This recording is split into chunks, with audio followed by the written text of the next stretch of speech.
3 women are killed. At each of their crime scenes, the police will find a Chestnut Man with the fingerprints of a little girl they thought had been killed years ago.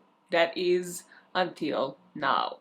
I'm dropping you right into the plot. We are going back to 1987, to a farm in Denmark. It's a rural place, and this police officer has been called to pay a home visit, believing that it was a crime scene, because somebody called the equivalent of 911 in Denmark. I didn't check what that is. I should always check. Someone visited Denmark.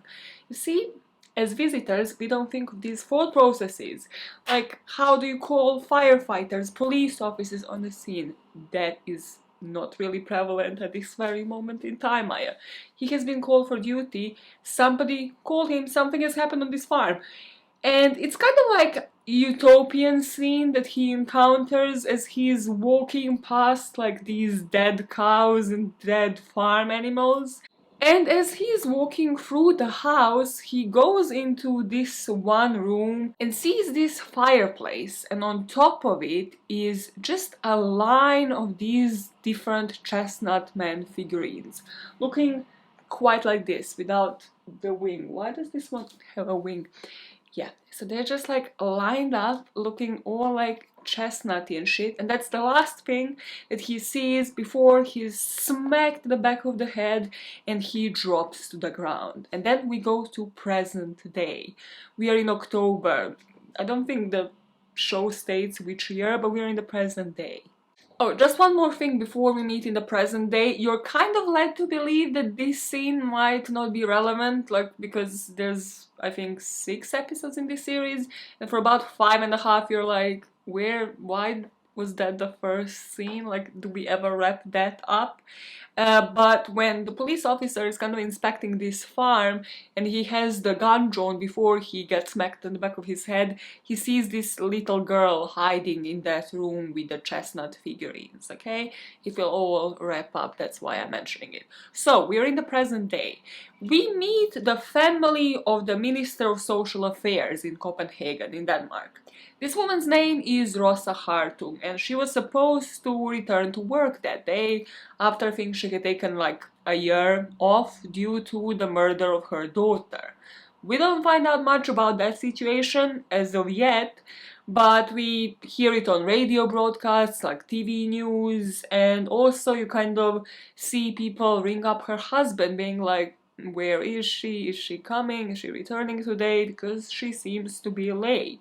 And the husband is looking for her around the house and finds Rosa at her daughter's room, obviously late for work, still sort of trying to process everything, but she says she's okay to go in, and she returns to the office. On the other side of town, we meet Naya, who we will find out is a detective, but at this very moment in time, she's dropping her kid to school. And we kind of get introduced to that dynamic that maybe because of her work, she's constantly absent and isn't really super close to her daughter, and her daughter is kind of rebelling against it. After she drops her kid off to school, she is back in the police station, and we find out that she wants to transfer offices. She wants to go work with the IT guys. And she's asking her boss, Nylander, for a reference. But he says, we'll talk about that later because we have a new case. Naya, by the way, is played by the Serbian beauty that is Danica Ćurčić. I will watch every single thing that this woman is in, purely based on this performance, purely based on her questioning my sexuality. That now doesn't really matter. Love her, love it, love people who speak multiple languages, who come from my country, love me the immigrants. But she meets this Europol transfer. I really wanted to say Erasmus, and that's not it. Europol transfer, this dude who like works in Budapest, works in all of these places. His name is Hess. And this is like the typical stereotype, what's the word? trope in true crime shows and series. Every freaking series has one. is the guy that you're supposed not to like because he doesn't do things the conventional way, and he's always like sort of attached to the hip to the protagonist and pisses her off, but he's actually like super smart but just unlikable. So that is pretty much who Hess is and will prevail to be during this whole series, while he will be solving most of the things and Naya will be there beautiful and smart, but you know, the protagonist, the face of the series. So the two of them meet and they're put to work on the same case, and you can immediately see the dynamics of that relationship just doesn't seem to be it, but fuck it, they have to work together for Naya to get that nice reference for her new job. They are about to find out what this new case entails, but before they do that, we go back to Rosa, who is now in the office. And she gets this email that kind of seems to be a threat. In this email, she sent pictures of her daughter from kindergarten, and the message in the email reads, "I hope this hurts, you deserve to die." Now, as I told you in the beginning, her daughter has disappeared and is presumed dead. We still don't know that story.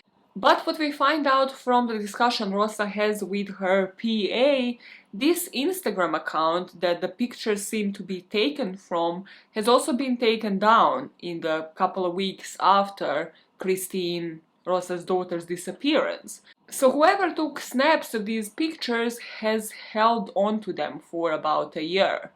So Rosa isn't really freaked out as much as probably she should be. She just tries reaching through to her husband, and we learn that her husband has been dealing with grief in a bit of a different way. He has been drowning in alcohol. And we also learned that the two of them have a son called Gustav, who is, by the way, the biggest legend on this freaking show. So Gustav is kind of like talking to his dad saying, "You're not the only one who misses her, you know? Like, get a fucking grip, father. Like, I lost my freaking sister now, my mom is back to work. Like, bitch, I need to deal with you." He doesn't say like that, Gustav. He's the best, he deserves the best career on this show. Okay, we go back to Hess and Naya, who have met and now have to fucking work together, and we finally find out what the case is all about. Damn your tits. Tits are not gone, tits were not gone during this video, tits were not gone during this video. Why so hip for this show? Because the caffeine here, that's purely it. I mean, I would recommend watching it, but continue. Move the fuck on. We meet back with Hess and Naya on their crime scene. The victim seems to be a 37-year-old called Laura. We find out that she didn't appear at her job as a dental nurse, and it seemed like she went to bed last night, and once she did, her basement was open, and that's how the killer got into the house. From the head of forensics that is on the scene, named Gens, they find out that he estimates the time of death to be during the night. But the location where they're at, where this crime scene is at, is a playground. And most importantly, one of her hands is severed. Basically, I really want you to watch this show. I mean, I would recommend watching it or just read the book, listen to audiobook. But if you're going to watch it, just mentally prep yourself for the graphics of it, the limbs being cut off, and that being done in a really realistic way. Probably the most realistic one I've seen so far, so that's good and really disturbing at the same time. That same head of forensics, Gens, looking at her hand, says that this has been done before Laura was killed.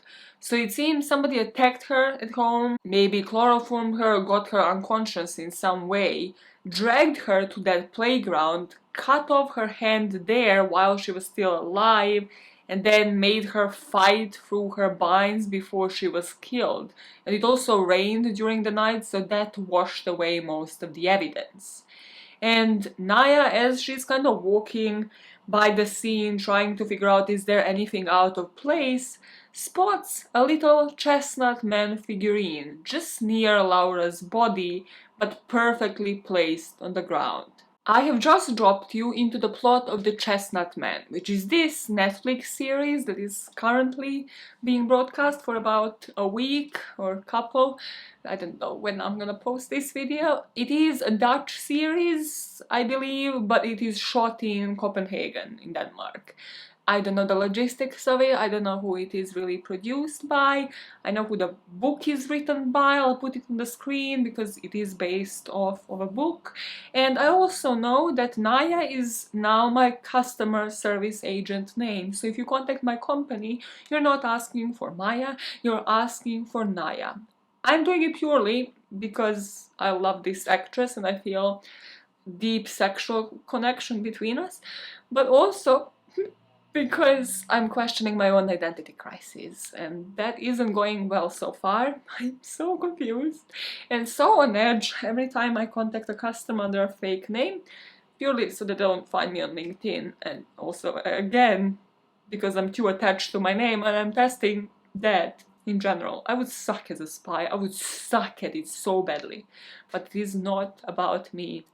Naya is back at this crime scene, and now she needs to obviously give Gens that Chestnut Man in a little evidence bag for them to see if there are any fingerprints. The rest of the first episode focuses on Gens analyzing, doing like all the forensics bullshit in the lab, and also analyzing the fingerprints on that chestnut. And on another end, of course, they're first looking at the close family. They're looking at does she have a boyfriend, a husband, and they find out that Laura indeed has a husband. And this man is sketchy from the get-go. Naya there is grilling him, okay? She's showcasing that Serbian spirit. I don't even know if she grew up there. She is literally just like on his case, and he seems like he's hiding some shit. He's saying that they have changed the locks, but he can't really give her a reason behind it, and that he doesn't seem to have a key for the locks, and they're like, what? Why did you just change the locks? Like, it seems kind of a bit of a coincidence, and then your wife gets murdered. So she's kind of grilling him, and you can see that he is going to lawyer up soon. And around the same time as she's just inspecting the house, she sees this boy staring at her from across the road. We will later learn that that is Laura's kid, who has just been taken by his grandma or something, while they obviously process the crime scene. After that interrogation with the sketchy husband, both Naya and Hess return to the forensics, and they speak with Gens, who had examined Laura's body. He found out that she died due to the impact, due to the hits to her head. So it seemed like she received over 50 blows to the head at that playground after her hand was severed and that she succumbed to her injuries. But after giving them the autopsy results, he says, okay, there is something groundbreaking and creepy and I can't explain it and I need you guys to figure this shit out. And then he pulls up on his computer kind of like a zoomed in picture of that chestnut. And by blowing up that fingerprint, he shows them the crucial 3 points. So apparently they need 5 to confirm for sure whether or not the fingerprint belongs to the same finger. But Gens is sure, just looking at these 3 crucial points, that this fingerprint can only belong to Christine Hartung, the little girl that is presumed dead for over a year. So the question that I had at that very moment isn't answered until long ass time since then is, Christine, can we get a bit of a background story? Like, did the family never get the body? How do they know that she is dead and not just missing? If her fingerprint is here and everybody just starts wondering what happened to Christine, like, how are you sure she's dead? It will get answered later. And then the second question that Gens is still looking into, but it can't be answered in the same way that the first one can because it isn't as scientific, and that is the question of the chestnut and the age of that chestnut. And Gens tells them it can be anything from a couple of months to a couple of years old.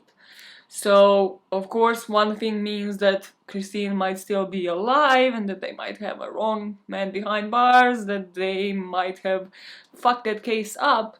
And the other answer might be that maybe Christine was making chestnut men in the past and might have sold them to somebody.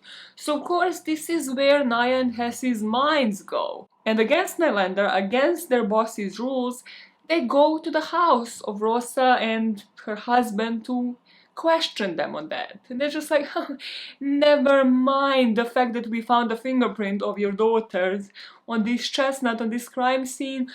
Was she into chestnuts? Like, was she, making chestnut men as a little child? And they first question the husband, but Rosa then interrupts and she says that her daughter and her friends did indeed used to make these chestnut men figurines, and after making them, they kind of sold them outside. Sort of think a lemonade stand, but like the chestnut stand. But they don't know any particulars of like anybody who might have bought them from them, but it is an option that this doesn't have anything to do with Christine, that it's somebody just messing with Rosa and that Christine is indeed dead. After the longest day at work, Naya finally returns home, and at her stairs she finds this new fling boyfriend of hers that has kind of been sleeping over every now and then. His name is Sebastian, doesn't really matter, he's a really prevalent character. And he brought flowers and all of that, and she's kind of surprised, like, why aren't you in? Because my daughter Lee and the grandfather, that apparently isn't her biological father but is Lee's grandfather, is taking care of her. And he says, yeah, that grandfather, Axel, yeah, he's like an ex-cop, he doesn't just let me in. So, Naya just opens the door and he's like, come on, Axel, like, you clearly know I've been seeing this guy, like, let him the fuck in.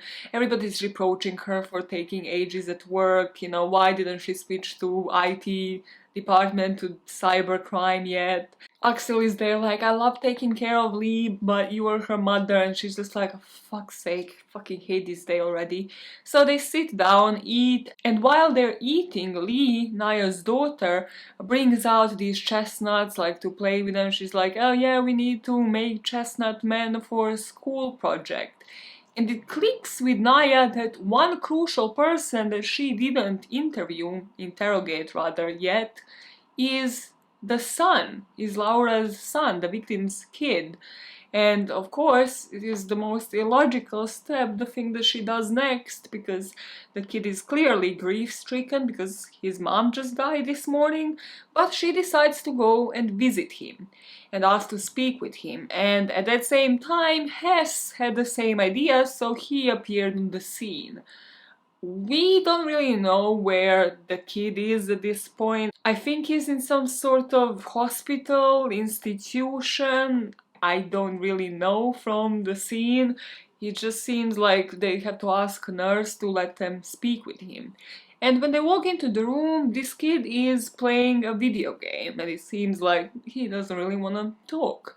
So Naya's like, let me lead the conversation, but then she doesn't really manage to get him to speak, so Hess starts it off. He's picking up that this kid is playing a game, so he tells him, I'm just going to show you a set of pictures, and just like in your game, you just tell me if in any of these pictures there's something that doesn't belong. So, the kid kind of drops the phone to the side and is looking at these pictures. And once Hess shows him that one picture on the playground with a chestnut man, this kid, Marcus, points to the chestnut. So now they know that chestnut man had been placed there, had been placed at the scene of the crime, meaning that Christine's murder and Laura's murder must be connected. The second episode picks up on the hunch that Naya had about the husband, about Laura's husband. And of course, as expected, he had lawyered up and he comes to the police station for further interrogation. And Naya still gets the feeling that he is lying about the reason that they changed the locks.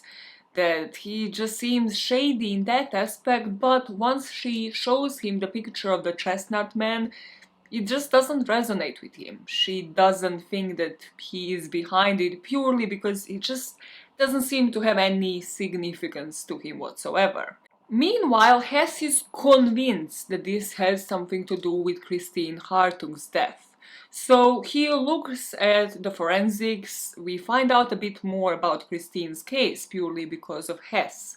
We find out that there is a guy currently sitting in prison for her murder, that there never was a body found, but they knew of a murder weapon because it contained Christine's tissue and blood. But what it didn't contain, and what Hess finds out, is bone dust. So it seemed like it contained enough of her blood for them to figure that she has been murdered, but not enough bone dust. So Hess here thinks of doing an experiment. So he invites Naya and the forensics dude Gens to this truck, like, to help him out, and they're pulling out something that you kind of think, like, is this a freaking dead body? Is it a mannequin? What is it? And of course it's none of those things. It's a pig. And Hess pulls out a machete and, like, tries cutting at this pig, basically to show them that there is no way to cut a tissue with this kind of weapon, with a machete, and not have any bone dust left. He literally takes this machete into the Gens's lab and is like, examine it. See? Science. And they're like, okay, maybe we should kind of listen to you, you weird, unlikable character. Okay, Hess, we got it. After this experiment, I switched off for, I'm not even kidding with you, 2 seconds. And a completely new character was introduced, and I was like, how the fuck did we get here? Basically, they were in one of these labs at the police station examining the cyber part of it. So finally Naya got to speak with her IT guys. And they were examining Laura's phone, so the victim's phone, and they found this voice message that seemed to have eerie Chestnut Man, rather Castagna Man song.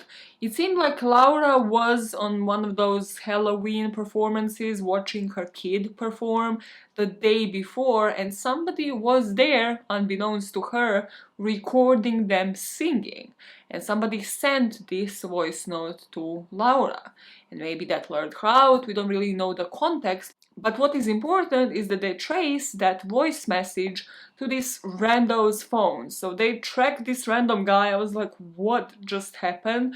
Basically, they track him down, they pulled him into the car, and they're like, you left the victim this voice note. He's like, who? I don't know this woman, what is going on? But then they see inside of his bag, like, an envelope, this package that he just went to collect, that is said to be from Laura, from the victims. They're like, open it up, because it seems like you have some connection to this woman. And he said he received this anonymous message to open this up, and when he does, it is the severed arm of Laura's. As they have this dude that just went to collect the severed limb, apparently, well, Hess is of course not having it. He's there grilling him in this police car, like, so what, you just go to the post office to collect limbs for a living? Like, what the fuck, of course you are connected to Laura's death. But Naya is thinking smart, and she has the guy's phone. And she looks at the background and sees a family picture. So him, his own wife, and a kid. And she asks him, where is your wife right now? She somehow managed to connect that women seem to be the target. And when they go check on his wife, they find her dead. They walk into their house and they find a figurine of the Chestnut Man just chilling on the dresser. So Naya and Hess bring in the dogs and they head towards the forest, but it's too late. Because in the middle of the forest, they find their next victim and hanging upside down from the tree with both of her hands cut off. As they're taking in all of the evidence to get processed, Hess is looking at this crime scene and then looking at the chestnut, and he says there will be more victims, as morbid as that sounds, because the first victim had only one hand cut off, this woman had two. Meaning that at least there are gonna be two more. Considering looking at the Chestnut Man, It's a little figurine with like toothpicks or sticks, depending on what you make it with, sticking out of it. Meaning if this killer is so fixated on recreating an actual Chestnut Man, there will be at least 2 other victims until he cuts off all of the limbs. So both hands and both feet. While the Hartungs still aren't aware of this crime scene, both Rosa and her husband Steen are facing some difficulties. So her husband obviously is processing everything, still latching on the hope that his daughter might be alive. So he goes to the school that the daughter used to go to, sort of before the school begins, and intercepts one of Christine's friends. And he's just like, so sorry to interrupt, like I know you're rushing to class, but you and Christine used to make these Chestnut Man figurines. Do you remember anybody you sold them to? And she says no, she's really in a rush, and you kind of get the vibe like, is anything going to come from this? And then it doesn't, because I really wanted that to develop somewhere, you know, like press her.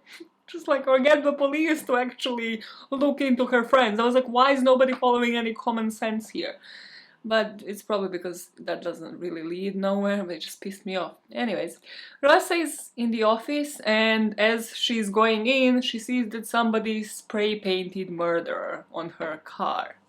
We pick up after her work with Nylander, so Naya and Hess's boss, coming to actually speak with Rosa and her husband. And he's saying, okay, so just to inform you, there's been a second crime scene, and your daughter's fingerprints have been found on this Chestnut Man too. So the husband, obviously latching on to hope, asks Nylander, okay, so if the fingerprints were found today and a couple of days ago, doesn't that mean that my daughter still might be alive? We leave the Hartungs off with the dad just more and more latching onto this, while the police officer, basically Nylander, told them, and Rosa kind of agrees that this might be directed at her because of all of the threats that she is receiving and because of this connection with the fingerprints. So she isn't as convinced, but the father seems to be fully on board that his daughter must be alive. So he's going through all of the old newspaper coverage of her and just seems to be completely immersed in all of that, and everybody's just ignoring Gustav, and I'm like, give Gustav some fucking screen time. Anyways, in the police station, they're grilling the guy, I think his name was Eric or something, the guy that is the husband of the second victim, Anne, and they're just asking him more details about, well, how did you receive this message? Why are you collecting a random post? Like, the fuck are you doing with your life, my man? Something that comes as a surprise to the husband, to Eric, is when Naya asks him, why did your wife pack up all of the kids' clothes and ship them off to a location before she was murdered? He's like, she did what? So they find out that he has been cheating, but they don't think, again, just like in the first case, that he is the one that murdered.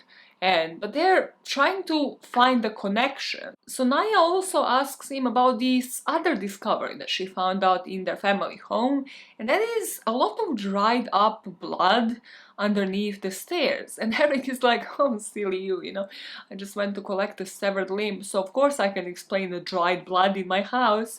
You see, our daughter actually fell down the stairs a couple of months ago. She broke her nose and her clavicle, which I had to Google. I was like, isn't that just like a posh name for collarbone? And it is. So he's like, oh yeah, she just falls down the stairs, and then upon one fall she broke off multiple things apparently, so she had to be hospitalized. And as soon as Naya and Hess leave that investigation room, they're like, a child just doesn't fall on their own accord, breaking multiple things. There seems to be some abuse here. So they go to the clinic, to that private clinic or hospital where the daughter had been hospitalized, and they find out that Magnus, Laura's son, so the son of the first victim, was also hospitalized there. So they're like, okay, maybe we have a connection, finally. There's something connecting the kids in this family. And they interview this doctor who seems not really give a fuck. So they're asking him like, did you maybe like sleep with both of the wives? Was there an infidelity here? And he's there saying, no, no, no, actually that is, I see you're looking for a connection, that ain't it, I didn't sleep with those wives. They're actually not connecting, like the families don't know each other. The only connection I can conjure up is those anonymous reports that actually came in. So both of these kids have been seen by them. It is revealed that Magnus, Laura's son, wasn't actually being abused, but that he was being seen for autism. And with Anne's kid, they were treating her for the broken nose or anything, so they never suspected abuse. But then both families stopped coming to that hospital after there was an anonymous tip stating that the kid is being abused.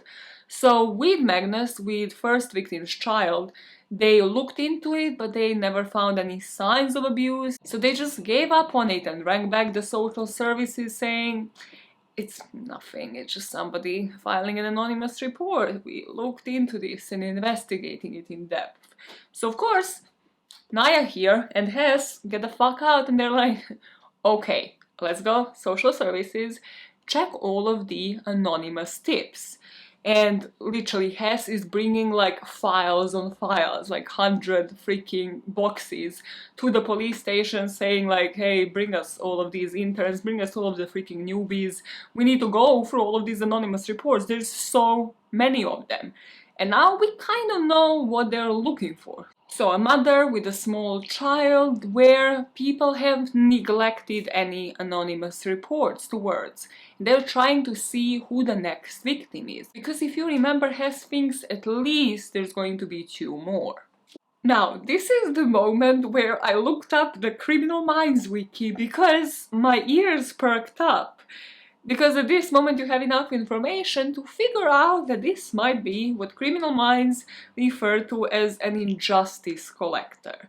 And maybe possibly FBI profilers, if that is still a serious thing, because during our criminology lessons they would teach you that that isn't really much. But clearly this is somebody who believes that another person, in this case a child, is being harmed and their parents aren't doing much about it. They might be the ones in which hands the child is being harmed.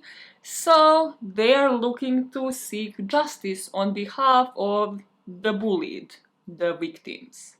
And usually in like 99% of the cases and so many of the Criminal Minds episodes, the ways to right the wrongs would be through something criminal, through a criminal action, usually through murder. Just murder spree to save them from the violator, to save these kids from this bully, from whoever is harming them, because clearly social services aren't doing much. Looking through these files, Naya and Hess recover the anonymous tip that was placed against Laura, and whoever called in this tip referred to her as a whore and claimed that there was evidence of abuse and that it can be found within her home. So, of course, both of them head to that home to see what they missed out on. Maybe those locks. Maybe that is why the husband was so shady. So Naya is canvassing the area and Hess goes inside. And he goes into Marcus's room. He goes into the kid's room and lies on his bed. And he's sort of like trying to figure out, go into the mind of a child, like, what would you do? Like, if I was in this situation, where would I hide something indicating what was going on? And as he's lying on the bed, he sees this poster at like kind of like the arched wall above the bed, and behind the poster he finds a piece of paper, a drawing of sorts, with this really black smudge showing like a really dark hole on the bottom of the building. It seemed like maybe there was a hole, maybe there was a basement, a room that they are yet to find. So he immediately heads there.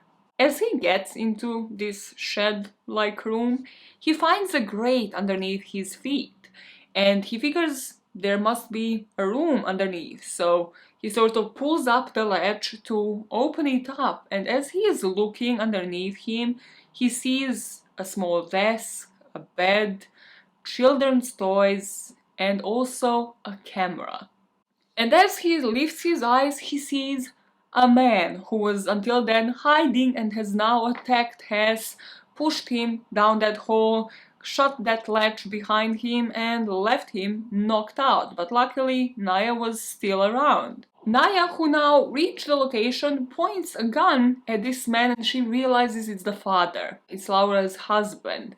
And he manages to fight the gun out of her hand, and as she's knocked down on the ground, he escapes, leaving the camera, the laptop, all of the footage, all of the incriminating evidence behind. Third episode of the series focuses on a few things. The first one is it picks up where we left it off, with Naya coming to her senses, releasing Hess from that hole, and then bringing all of that evidence to the police station. And now, of course, you knew where the camera and the bed and everything was going. The husband, the father, was abusing the kid. But this is like still the first victim's family.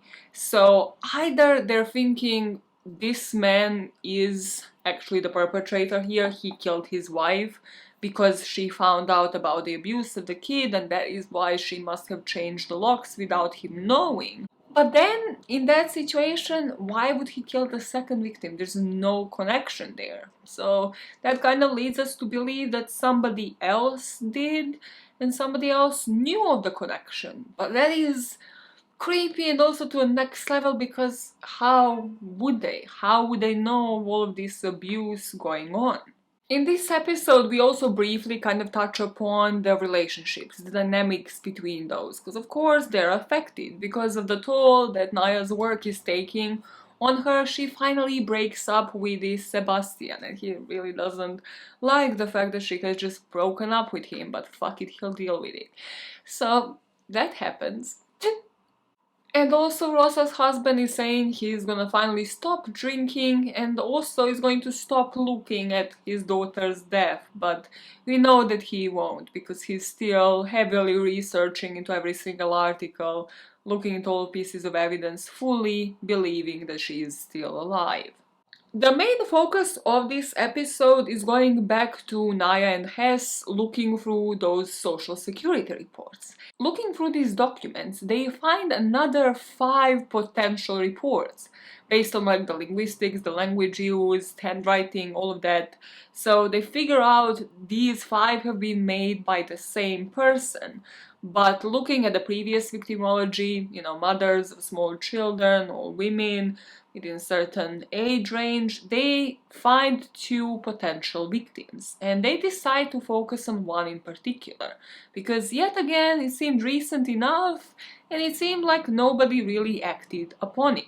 Their focus becomes this woman named Jessie. She is a 24-year-old single mother of a small child called Olivia, who was only 6 at the time. It seems like she's kind of sleeping around, really neglecting her kid. She's drinking a lot. We see her appearing at this, like, I don't know, is it kindergarten, is it school? It seems like one of those parent-teacher conferences. She appears late and everybody's just kind of looking at her like, oh god, she's a mess. You know that they have like bitched about her the second before she arrived. And as we see her appear at this teacher-parent reunion, one of the fathers seemed to be taking particular attention to Jessie. And he's like, will you excuse me, I need to go to the toilet. And she was like, oh my god, I also need to pee. So the 2 of them meet in a basement of this school, in this room in the middle of nowhere. It's like one of those rooms where they keep like electricity fuses and weird shit. So, the 2 of them do it in that room, and then as she leaves the room, you're kind of creeped out because you believe that she's going to be attacked. She's walking down these dark corridors, hearing these noises, but she makes it out on the street, and all of these moms are looking at her like, just pick up your child. It's just like, do one job at a time. Everybody's very judgy towards Jessie, which also makes her perfect next target. Among the moms waiting outside are also Naya and Hess, who bring Jessie to the police station. One thing I didn't mention, when the two of them are like doing it in the shed inside of a school, the guy finishes off, right? And then slaps her over the face. I was gonna lose my mind. Slaps her over the face and he's like, this will never repeat itself again, while he was the one to excuse himself first to the toilet. And then says, I'm a married man, you are a slag, basically. And it's just like, I thought I was gonna fight somebody during this episode, because they bring her into the police station and this woman is in denial. She's like, I'm not gonna die. Like, this complaint thing that you received, yeah, that shit. It must be from one of the other moms. Like, that's the only explanation. Like, yeah, they're telling me off for coming in drunk and bringing my child drunk and neglecting them. Like, it must be one of them. They hate me. And they kind of tell her that they're gonna start tailing her nicely, but we don't really pick up on that until the very end of the episode. We go back to the dynamics and sort of where the case is right now, because somebody in the media seems to have gotten the information about the chestnuts and that this might be connected to Christine's case. So there's news reports playing about these connections and the fingerprints being found. And of course that means that Rossa and Steen, the Hartung parents, now need to explain to Gustav about what he's hearing on the news, whether or not his sister might be alive. Like, this family is being re-victimized this whole series, in every single episode. While that is happening, Naya again arrives home, fuck knows when, and her daughter Lee is like, hey mom, nice to see you. Like, you broke up with this guy, nobody's really taking care of me apart from like me going to school and then spending the rest of the day with my grandpa. Like, are you ever planning to actually return home? And she's like, oh my god, I'm still on this case. And at that moment Hess rings and he's like, hey, I want to discuss something. So she invites him to stay over for dinner.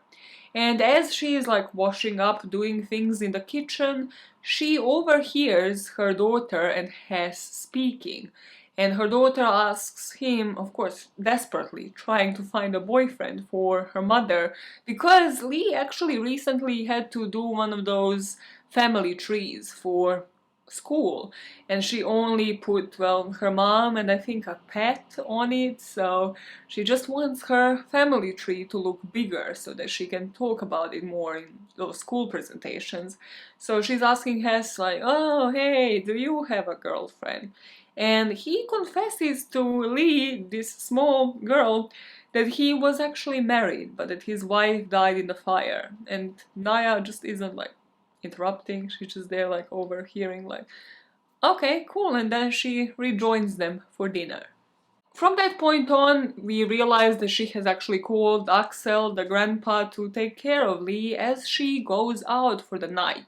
She doesn't go out partying, of course. They are tailing Jessie because they full-blown believe that she's going to be next victim. So what they've done is they emptied her apartment. So they moved her into this cabin in the middle of nowhere with only one police officer sort of monitoring her movements.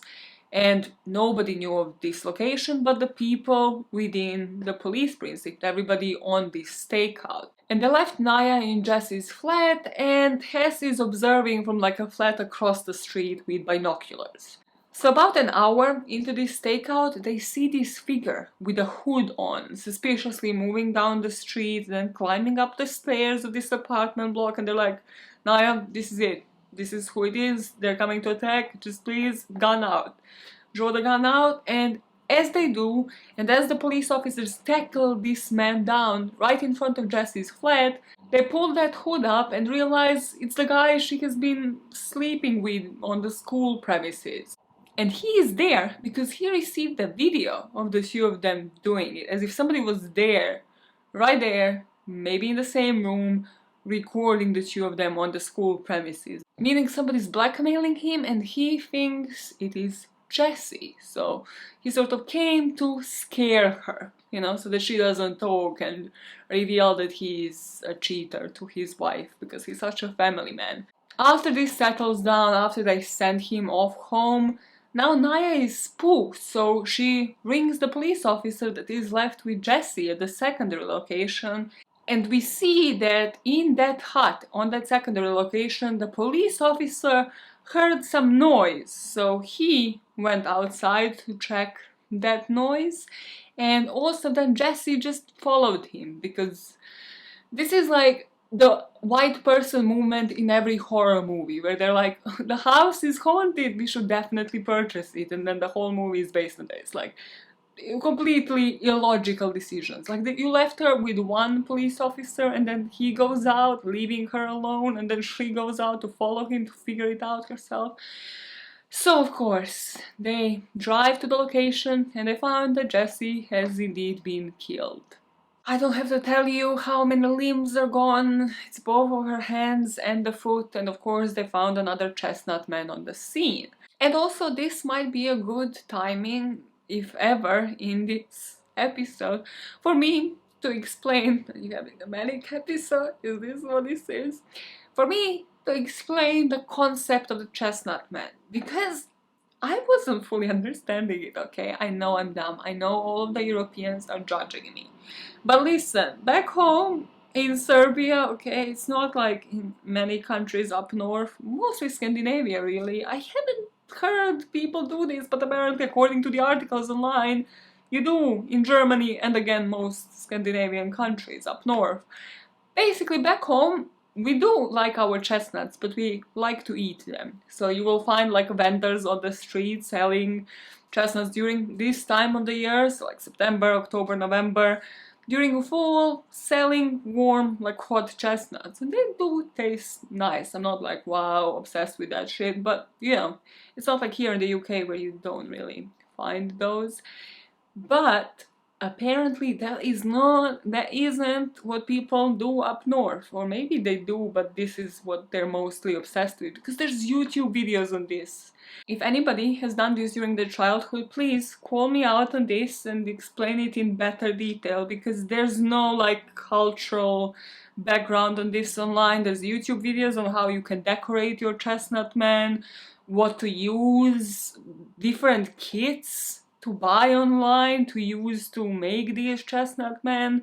But the concept is that young children make those, and then yes, you can sell them, or it is just used to display. I don't know, do you do it as actual school projects, kind of like it is portrayed in this series?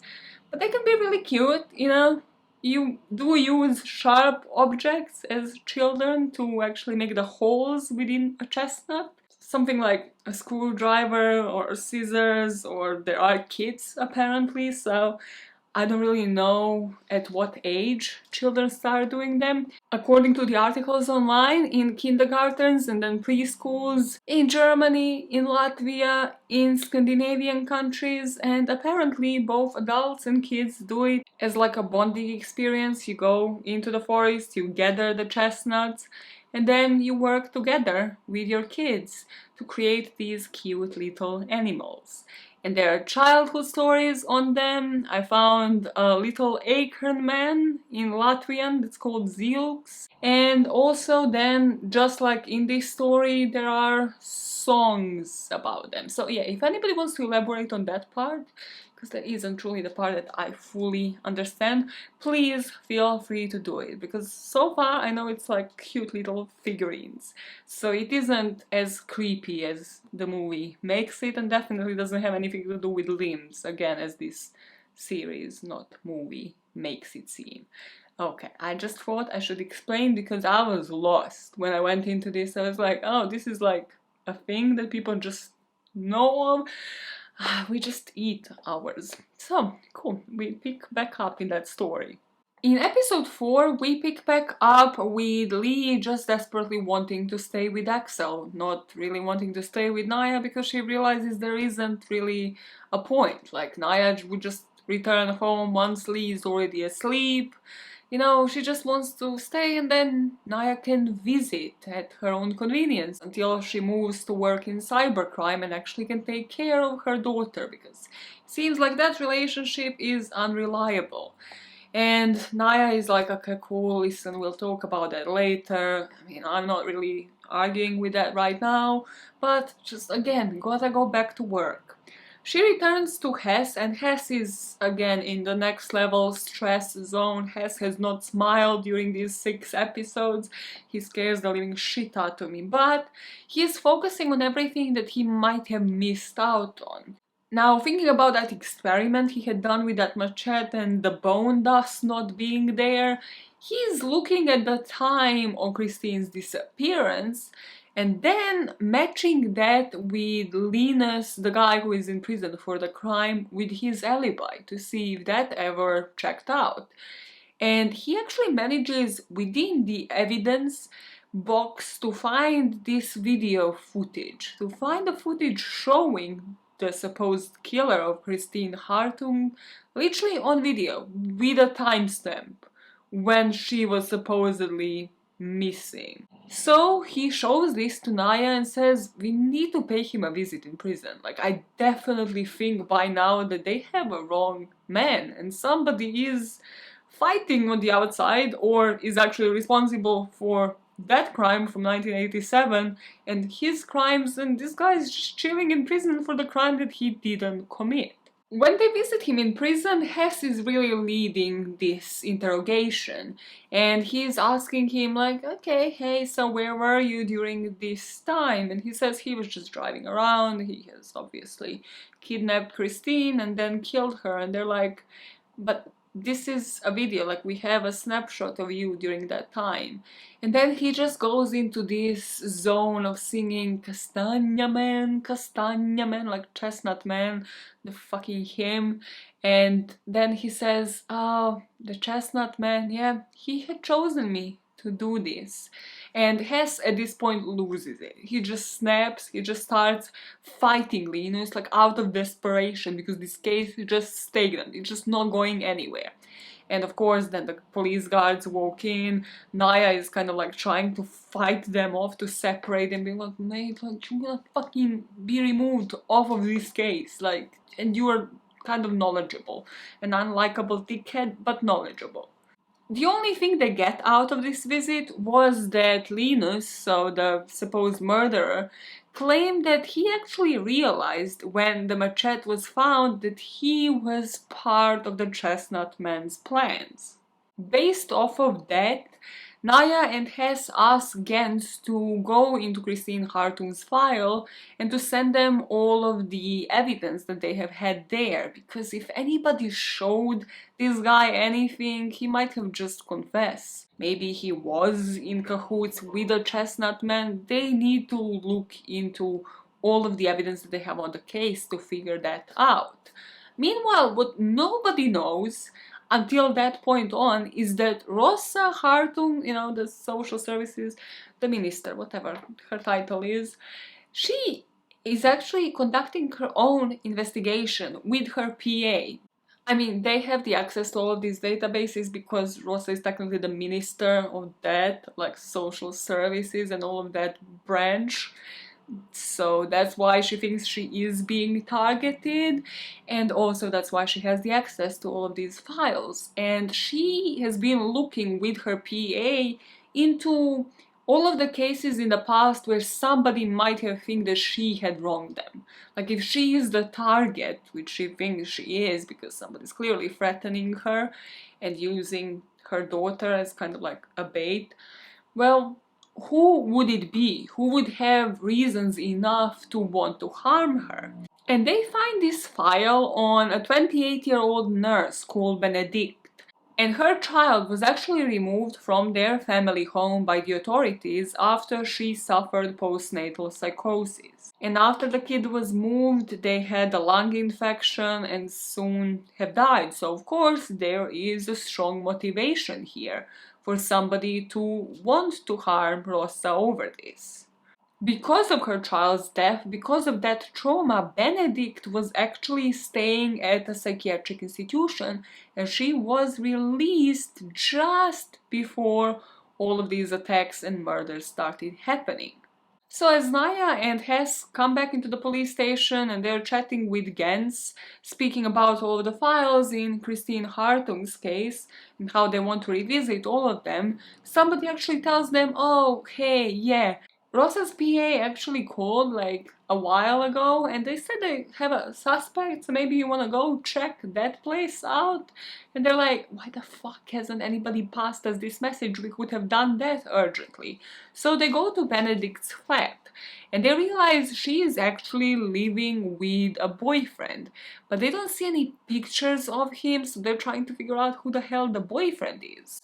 And as Hess is looking at the walls inside of the house, they find all of these newspaper clippings, letters pinned to the wall, including the one with the word whore highlighted. So they're like, okay, this might be a hint. She might be behind this. While they're at the flat, Naya and Hess are also communicating with people at the police station, and they're looking into their background, and they find out that this nurse, Benedict, was recently reinstated into her old job, and it might be at the same clinic, so she might be the clear connection between how she knew all of the other kids, then figuring out that all of the tips are getting unnoticed again, blaming the system, but mostly finding a target to blame it on, being Rosa and being all of the mothers in these cases.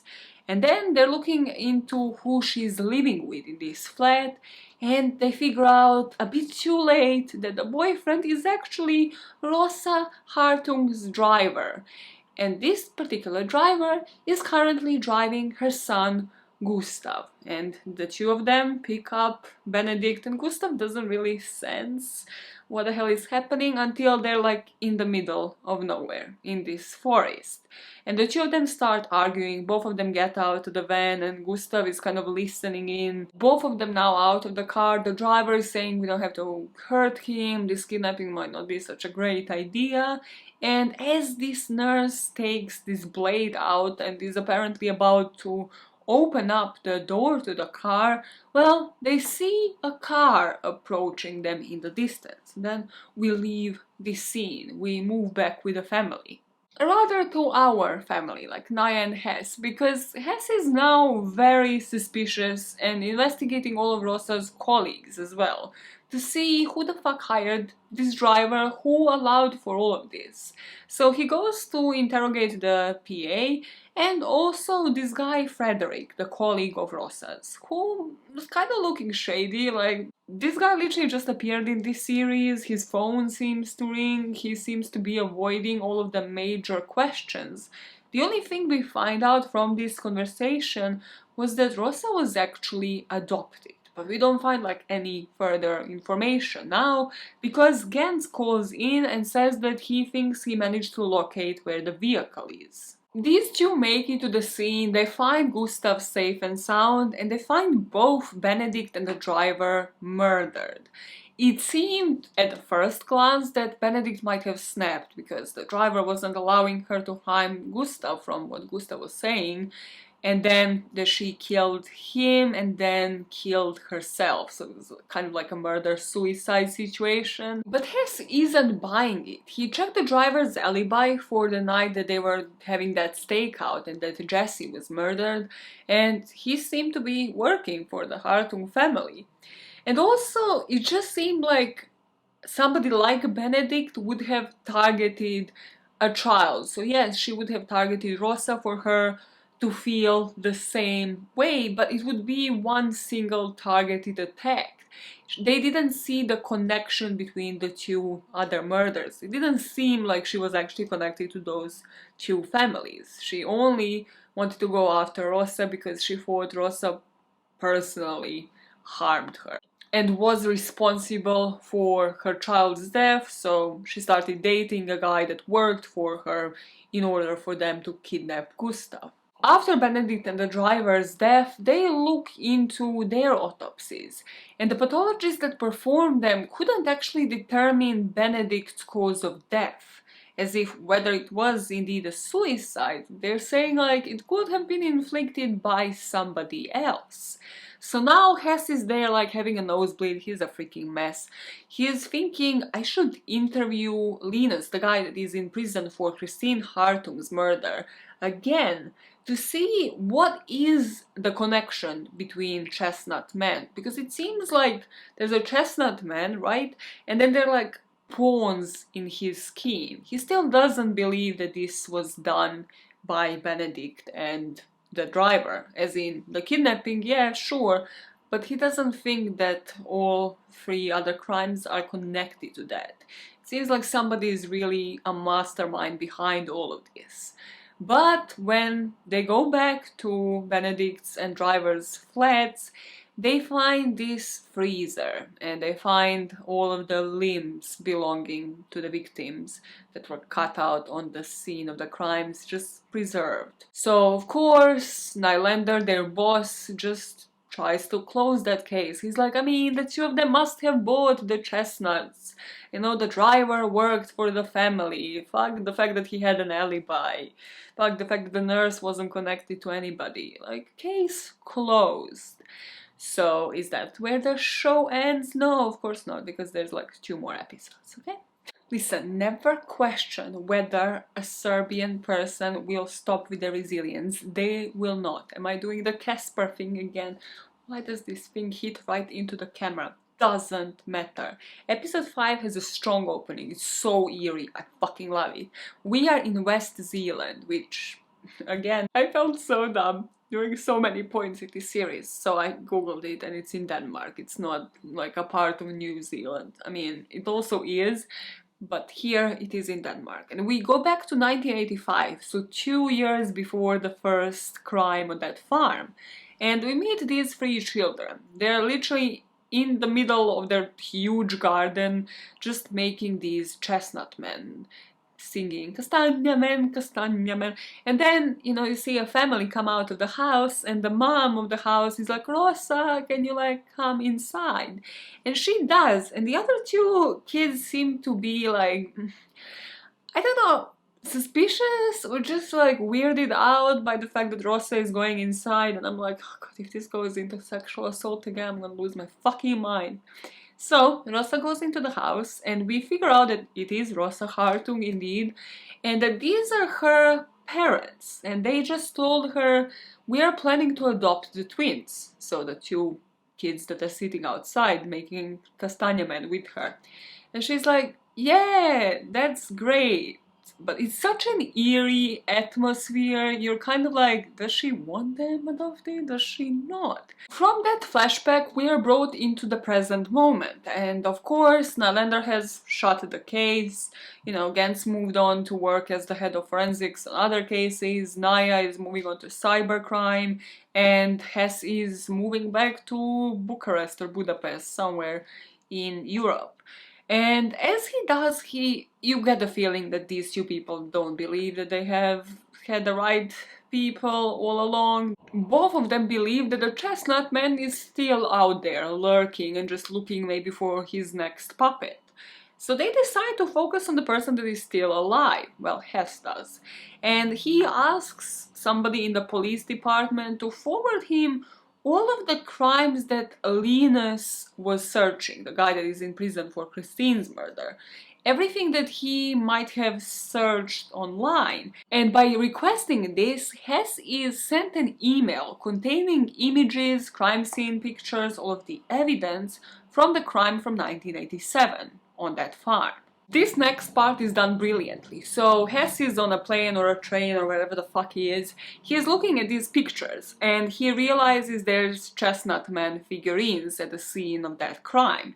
So he figures he's gonna come back and speak to the police officers in that police station who sent out that guy that was knocked out and we presume was killed at the beginning of the series. Then we see Naya, who is at this Halloween party of her daughter Lee, and everything is about chestnuts, they're singing Castagna Man, and then this teacher is talking about how, of course, as we know, there are 2 different types of chestnuts. And Naya is there like, sorry, hello, clarify, please, because, you know, not that I'm on this case that involves chestnuts, like it's a normal thing. So this woman tells her about like horse ones, farm ones. Listen, I had to Google it because I didn't note it down, and I was like, they didn't say horse, and they did, okay? So, there are two kinds of chestnut trees, not chestnuts, because that's logical, right? They come from a tree.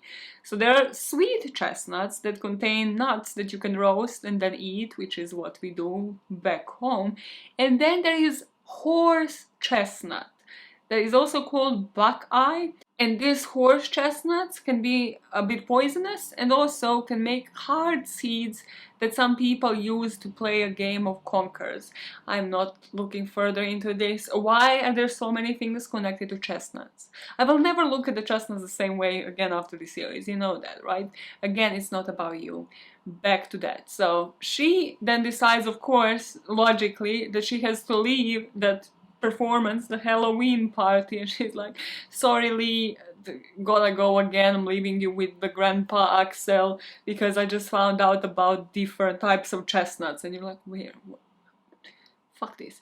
So she goes to speak with Gens and again be like, go into the files. What kind of chestnuts? Were they horse ones? Were they sweet ones? And Gens is pulling all of these chestnuts from different crime scenes and he says, okay, we have the species. So yeah, the ones found at the crime scenes don't seem to be the same ones from Christine Hartung's backyard. So I don't know when they tested those, but they did. So that means that the ones that Christine was making with her friend weren't the ones that she apparently sold to Benedict, the driver, whoever the perpetrators were, and that were found on the crime scenes. Meaning, what if Christine is still alive? And then, so those are the two plots that are happening. And then there is a third one. We see Rosa in her own house, kind of climbing up the stairs. She's been clearing the room for some reason again. And as she climbs up the stairs, on the table, she sees like a circle of chestnut men. It seems like they are sort of standing in a circle, like, you know, they're doing color.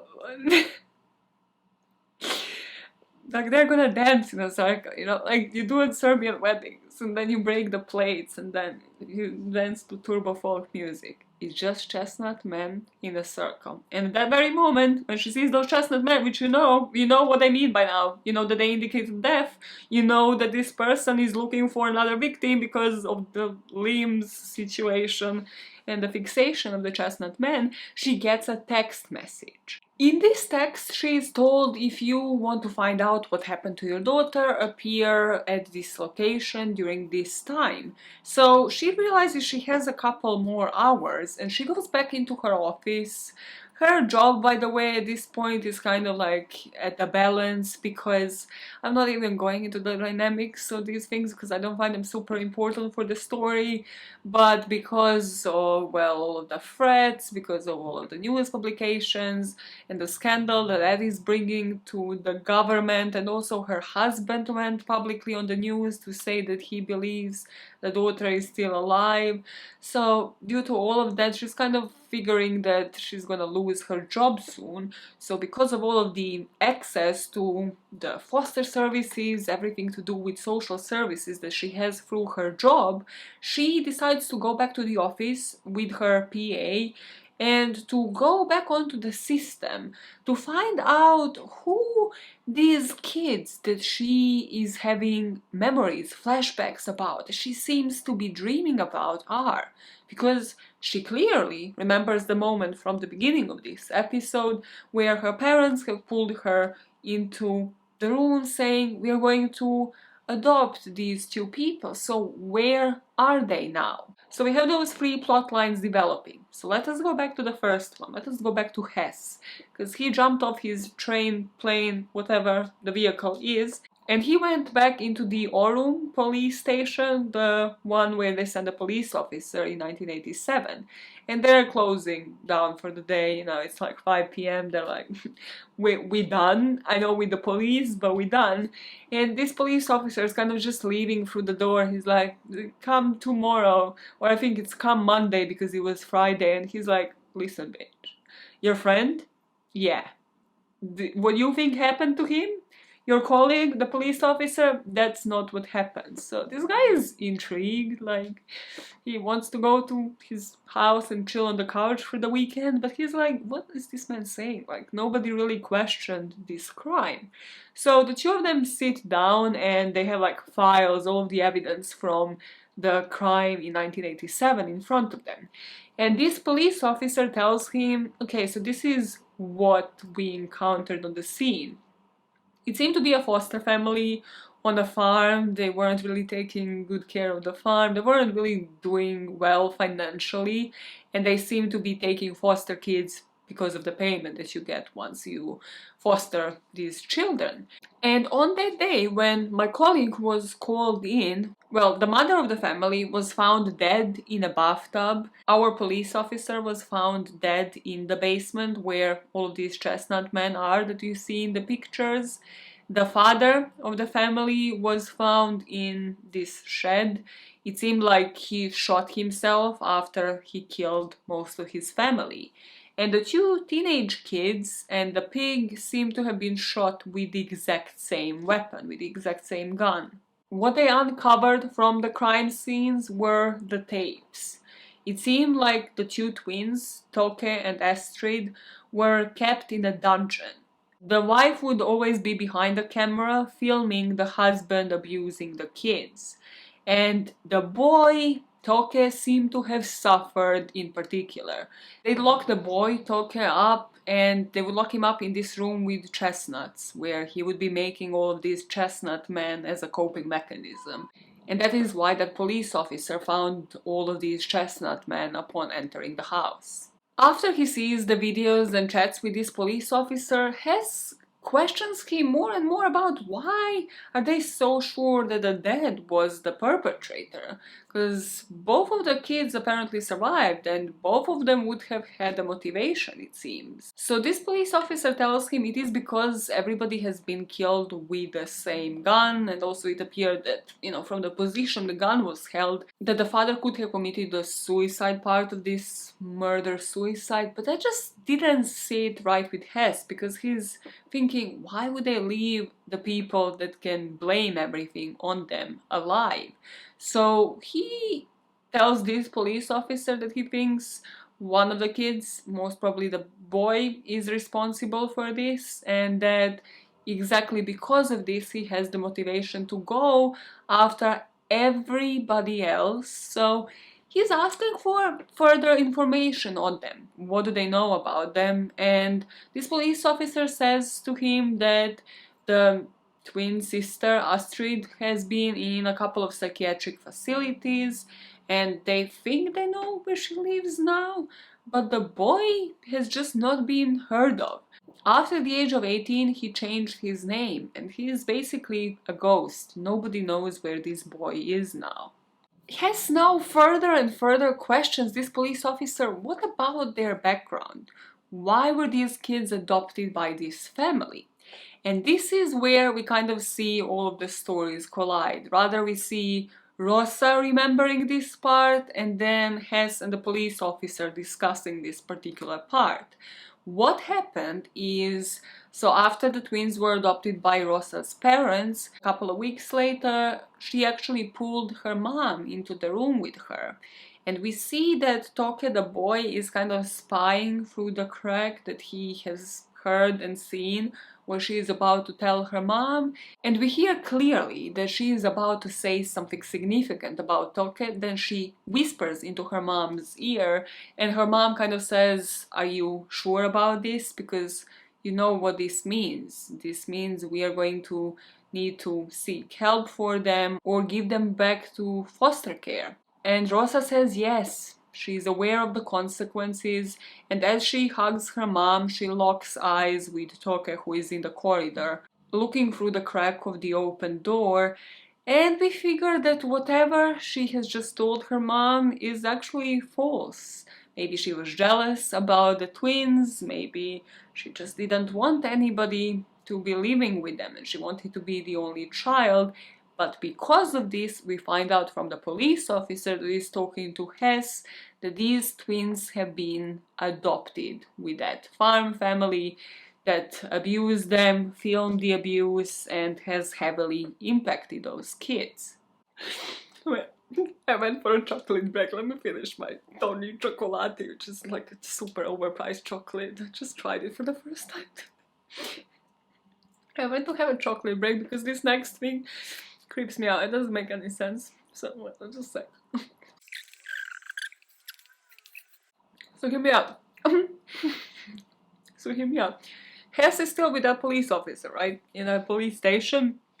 And he is asking, like, you know, did Astrid and Toka have any pictures taken before they were 18 so they can track two of them down, especially Toka, because by this point he believes that the kid is responsible for it, that he isn't the dad of the family. Then the police officer suggests, actually, my sister worked as a teacher. So let's just go home, let's just go visit my sister because she should have pictures of all of the children. Listen, kudos to teachers, teachers are amazing, but that was creepy as shit. So Hess and this police officer appear at his sister's house, and Hess is going through this wall of pictures of children from school, and he spots a familiar face, because that man looks exactly the same today. And it is the face of Toke, one of the twins, and it's also the same face that he sees every day in the police station that he has been transferred to, because the person is Gans. Gans is the motherfucking Chestnut Man. And Gans is also, inconveniently so, at this moment with Naya, with the Serbian queen. Because what are they doing? Well, Naya was fixated on those chestnuts, you know, sweet ones, horse ones. So she just wanted to go out and find the difference. I guess I don't fucking know. She's in a car with a killer. But she doesn't know that yet. But what should be really suspicious, what should really be a clue, was, so the two of them are chatting, right? And Gans is kind of, you can see that he's nervous because, well, he is the one who needs to meet with Rosa as well. And, well, this bitch is like stopping in front of every single tree, being like, chestnuts, let me find out the difference. And you're like, oh my god, why is this so frustrating? I didn't write the script, okay? I didn't write it. So they're in a car chatting. Let me burp. They're chatting in this car, okay? And accidentally, Gans mentions Axel. So he's talking about Lee, you know, who does she live with now? Are you a good mom? Naya, whatever. And he mentions Axel by name. And I was like, how do you know the name of my dad and her grandpa? And he's like, you mentioned the name. And she's like, I don't think I ever did. But she just continues talking about how, you know, until she moves, yeah, she's staying with the dad. She's just bullshitting how, you know, her own father, Lee's father, never took any care of her, never paid alimony, whatever. And you can see Gans getting more and more upset, saying, well, actually, the responsibility is always prevalently on the mom. And I is like, okay, yeah, sure, but still, like, the dad never really gave a fuck, so why am I supposed to be the only one responsible for the child? And yet he's getting more and more upset. Well, the mothers are there to protect their children.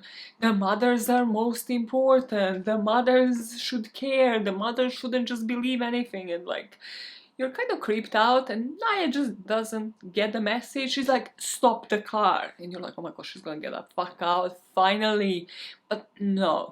She has just seen a chestnut tree, and she's like, this seems like it. The exact same chestnuts that were found in all of the crime scenes.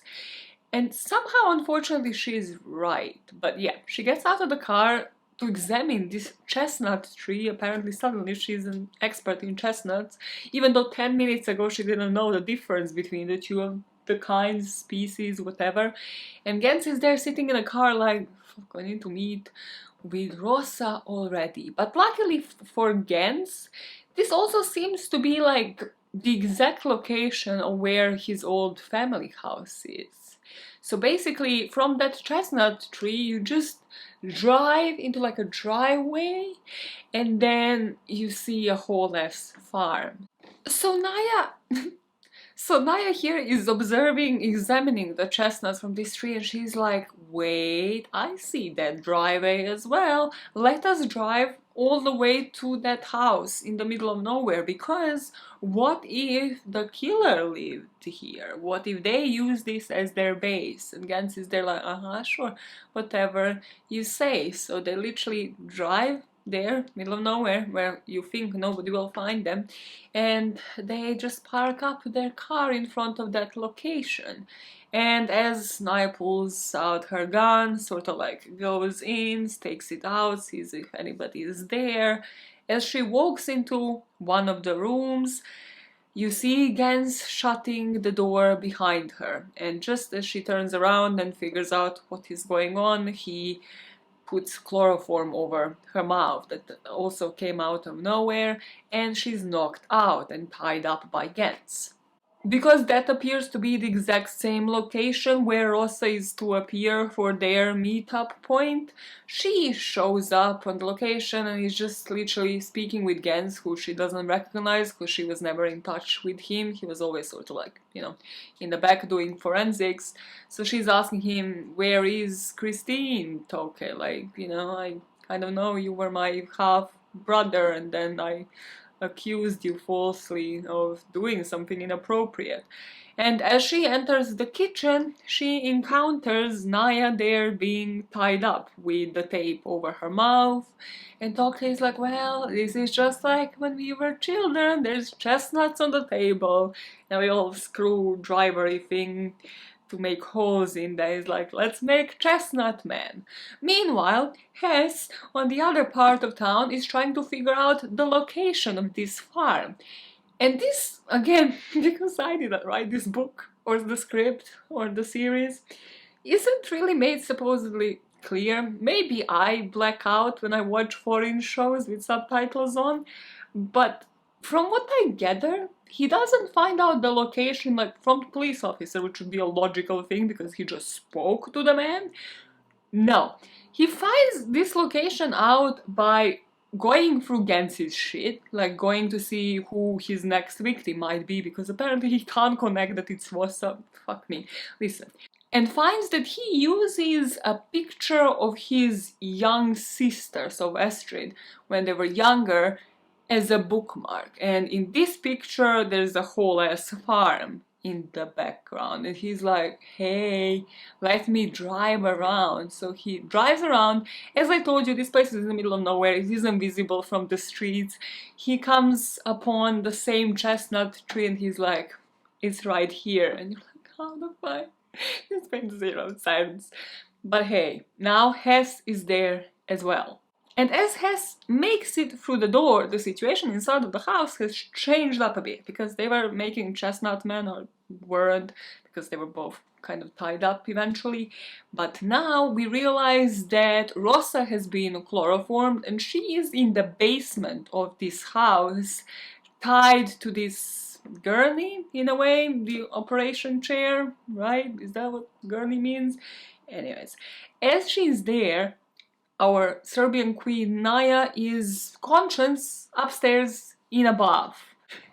I'm laughing because her thighs are in front of her, which is like crucial mistake. So of course, she's in a bath, she's trying to use the tap to take those thighs off. And as that happens, Hess breaks into the house. He's screaming, Naya Rosa, Naya Rosa.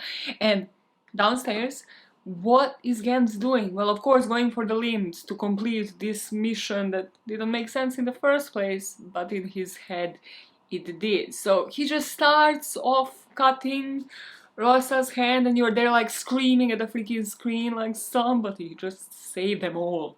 Oh, another thing that I forgot to mention was that before he tied her to that Guernsey down in the basement and started cutting at her hand, he walked her through the house before he knocked her out, sort of telling her that he bought that house once she started popping up on TV.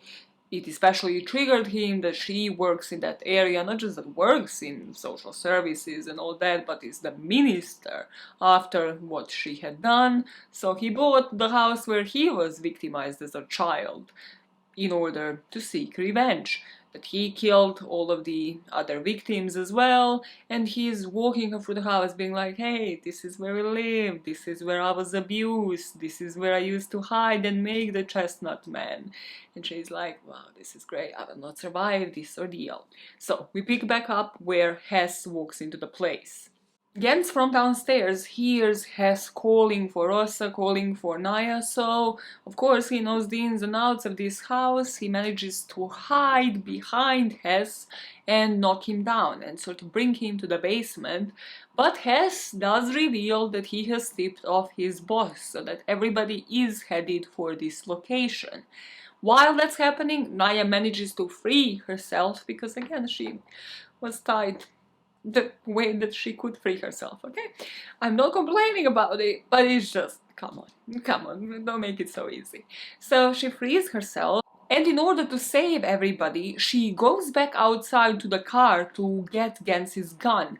Because while they were driving to the location, she opened the glove box compartment and she realized that he has a gun there. But as she is trying to return to the house with that gun, Gens sort of like kicks her in the stomach and she's knocked out outside.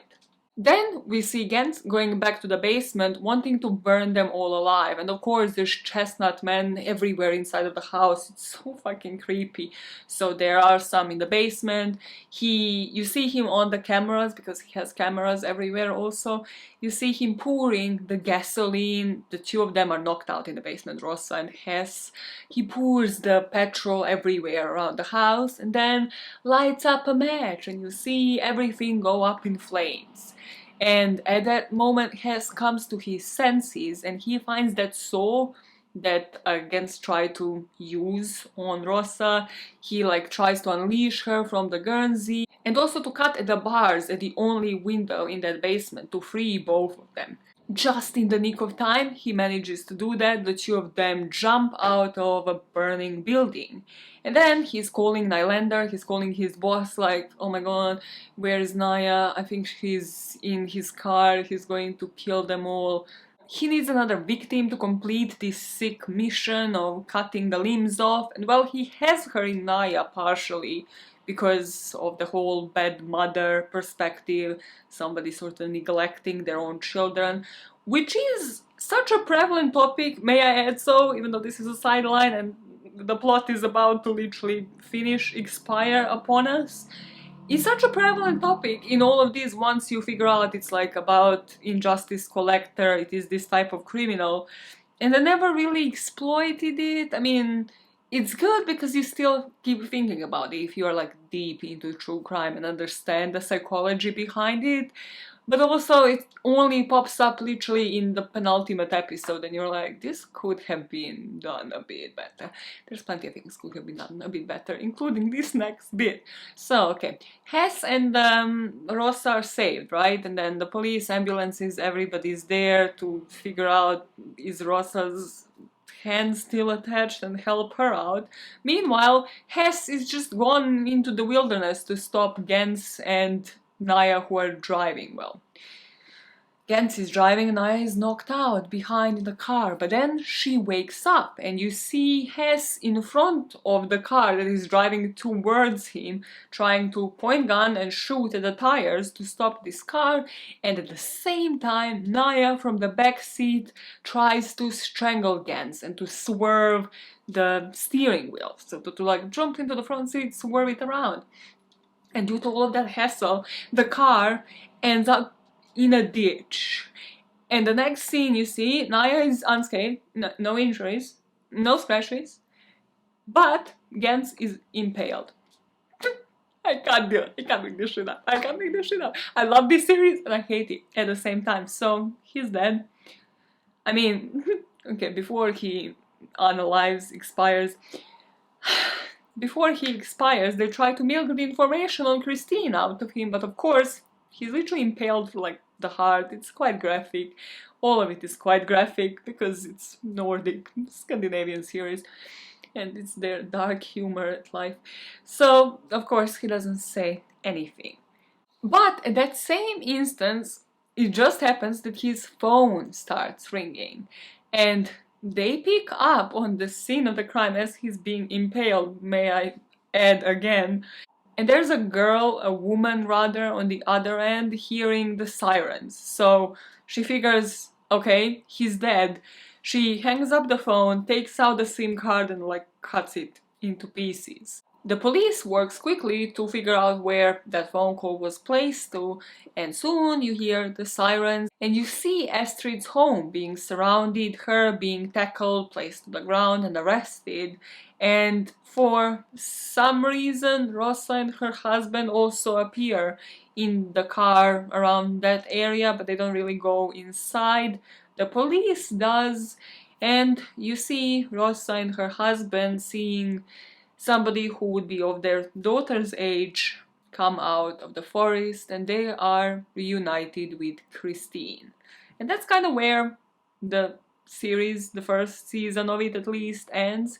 Well, of course, this means Christine is alive, the case is solved completely, finally, which also means that Linus is released from prison because he was convicted of a crime he'd never committed. And then these two detectives move on. Naya moves to cybercrime and Hess is off to Bucharest, Budapest, one of the two. And as he's about to leave, you see Naya kind of follow him to the station, like, hey, one last thing. And I was like, if the two of you make out, I'm gonna punch a motherfucking screen. I already did about a couple of times during this series. But no, she hands him over a present from Lee, and it is a family tree, and he is on it. He is included on the family tree. The end! What are your conclusions? What are your thoughts on this series? Because, okay, in my opinion, and I don't know, I mean, I suppose it is fully based on the book, it's very obvious to me when I record my videos and also when I see it in fictional, in anything really, any portrayal, any series, any documentary or a movie, when somebody gives up. Just like, you know, I understand it from a perspective of content creation. When I give up during a video, you know, I usually don't hit the same caffeine hit at the beginning of it, at the end of it. And kind of the same thing happened here. Like, first three and a half episodes, impeccable. Flaws, sure. As soon as the nurse and the driver and the kidnapping appear, I was like, was I blacking out or did it just get nonsensical? And I think it got nonsensical because I pay attention to like a ton of details. The blackout at certain unimportant things when it's a foreign show that I don't know or speak the language, but still, you kind of have to pay attention to the subtitles to understand the show. And also you don't watch it dubbed because your brain just works as a normal person's brain. So what are your thoughts on this one? I think it had potential. I still would suggest watch it just because of the weird concept of the Chestnut Man, of the whole culture behind it that I was unaware of, and partially because of the plotline. But like after you start thinking about it backwards, you know that it's somebody on the inside, right? I always suspected somebody working with Rosa, like one of the guys, I don't know what his name was, Frederick or something. He always struck me as creepy, but then once they show you Gens's face, you're like, okay, yeah, I mean, I could have figured that one out easily, because, like, who else was on all of the crime scenes, tackling all of the evidence, like, it could have only been Gens, so...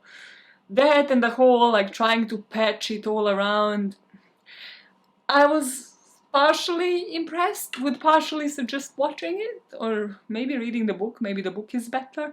Let me know what you guys think about this one, but for now, I'm exiting this. Dramatic exit. Let me know if you want me to cover more of these fictional ones from now on, really, in November, December, next year. Now let's go for all of the months of the year.